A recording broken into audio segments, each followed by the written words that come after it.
আমার নবী দেখতেছেন কে জানি ডাকছে, ইয়া রাসূলুল্লাহ হিমাদাতকুন, ইয়া হাবিবাল্লাহ হিমাদাতকুন। নবীজি খেয়াল করে দেখলেন কোনো মানুষ ডাকছে না, জিন ডাকছে না, কোনো অন্যান্য কোনো নাবাতাত হায়ানাত ডাকছে না, একটা হরিণ নবীকে ডাকছে।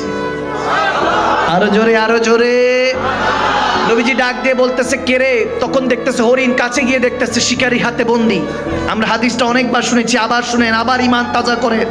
নবীর প্রেমে যখন ঈমান তাজা করবেন রাজি হয়ে যাবে কে? আওয়াজ দিয়ে বলেন কে? সেই নবী যখন কাছাকাছি গিয়ে দেখতেছেন হরিণ নিজেকে বন্দিশালায় বন্ধ অবস্থা পেয়েছে, নবীকে বলতেছে ইয়া রাসূলুল্লাহ ছোট ছোট দুইটা বাচ্চা আছে, দুধ পান করে চলে আসবো, ইয়া রাসূলুল্লাহ একটু যদি মহলত সময় নিয়ে দিতেন।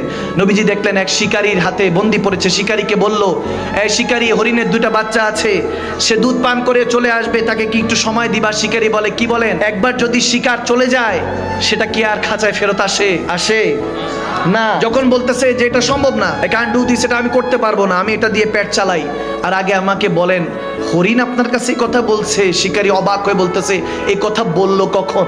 এই কথা বললো কখন? আমার নবী ডাক দিয়ে বলে, তোর কলব মুর্দা, এজন্য শুনবি না।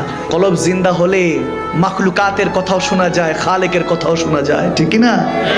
তখন আমার নবী বলতেছে এত শোনাশুনির দরকার নেই। এখন শিকারী বলতেছে, কি বলেন?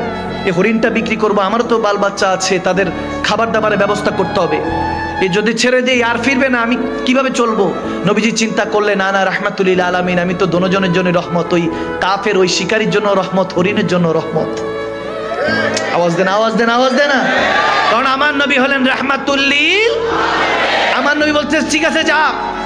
ওই হরিণকে বলতেছে ঠিক আছে টেনশন করিস না। শিকারীকে বলতেছে আমাকে জিম্মেদার, আমাকে আটকে রাখ, আমাকে বন্ধক রাখে, হরিণকে যেতে দে। তখন ওই শিকারী চিন্তা করলো, এত বড় অপরচুনিটি তো না করা যাবে না, হরিণ বিক্রি করলে আর কত পাবো? কিন্তু নবী মুস্তাফাকে সুম্মা মাআযাল্লাহ যদি বাজারে উঠাই, অনেক কোটিপতি সাহাবা আছে, কিনে নিয়ে যাবে। চিন্তা করছে যে নবীজিকে, কারণ তখন মানুষ বেচা কেনার প্রথা ছিল, চিন্তা করলো নবীজিকে যদি বাজারে উঠায় সাহাবারা কিনে নিয়ে যাবে, নাউজুবিল্লাহ, কড়া দাম পাবে, টাকা পয়সা পাবে। যখন তার মধ্যে কুখেয়াল চলতেছে, আমার রব্বুল আলামিন হয়তোবা ডাক দিয়ে বলতেছে, টেনশন নিস না, তুই যেখানে চিন্তা তোর বান্দা শেষ, ওখান থেকে আমি রব্বুল আলামিনের চিন্তা শুরু হয়। তখন আমার নবী বলতেছে ঠিক আছে আমাকে বন্দি করে রাখ। বন্দি করা হলো। আমার নবীকে সে মুচকে হাসি দিয়ে বলতেছে অনেক বড় ভুল করেছেন। হরিণ চলে গেল। হরিণ যাওয়ার সময় আমার নবী ডাক দিয়ে বলে, হরিণ তুই আবার ফিরে আসবি তো? বলে, ইয়া রাসূলুল্লাহ, ওয়াদা আপনার সাথে করেছি, বেওয়াফা করব না, ওয়াদা খেলাফ করব না। আর ওই জামানার হরিণেরও কত ঈমান পোক্ত ছিল, এই জামানার মুসলমান ওয়াদা বরখেলাফ করি, কথা বলি, মিথ্যা বলি, চগলখড়ি করি।